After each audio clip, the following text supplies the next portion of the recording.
hello friends एया देखिছেনে চুলি তুলি মেলি লৈছো একেবাৰে ভাবিছো অকনমান হেয়াৰ কেয়াৰ কৰিম এয়া ঘৰতে মাস্ক বনাই লৈছিলো হেয়াৰ মাস্ক তাকে মই এয়া ধুনিয়াকে একদম গুৰিৰ পৰা আগলৈকে লগাই লৈছো যাতে সকলোখিনি চুলিতে ধুনিয়াকে লাগি যায়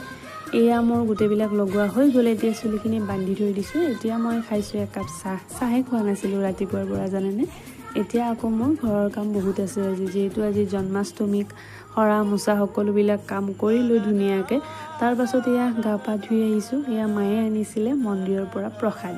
জন্মাষ্টমীৰ কাৰণে মন্দিৰত হৰাই দিছিলে তাকে মই এয়া প্ৰসাদ খালো এইটো বস্তু মোৰ আটাইতকৈ প্ৰিয় জানেনে নাৰিকলৰ লাৰুটো ইমান টেষ্টি লাগিছে এতিয়া হৈ গ'ল দুপৰীয়া এয়া মায়ে ভাত দিলে ভাতটো ধুনিয়াকে খাই ললো ভাত খোৱাৰ পাছতে নাজানো ক'ৰ পৰা বৰষুণ জাক আহিলে বৰষুণটো হ'বই কৃষ্ণৰ জন্মাষ্টমী যে তাৰ পাছত এয়া মাহতে গধূলিৰ কাৰণে যোগাৰ কৰিলে এয়া গধূলি প্ৰসাদ দিলে প্ৰসাদ খালো আজিলৈ ইমানেই ভিডিঅ'টোত লাইক শ্বেয়াৰ আৰু সাবস্ক্ৰাইব কৰি দিব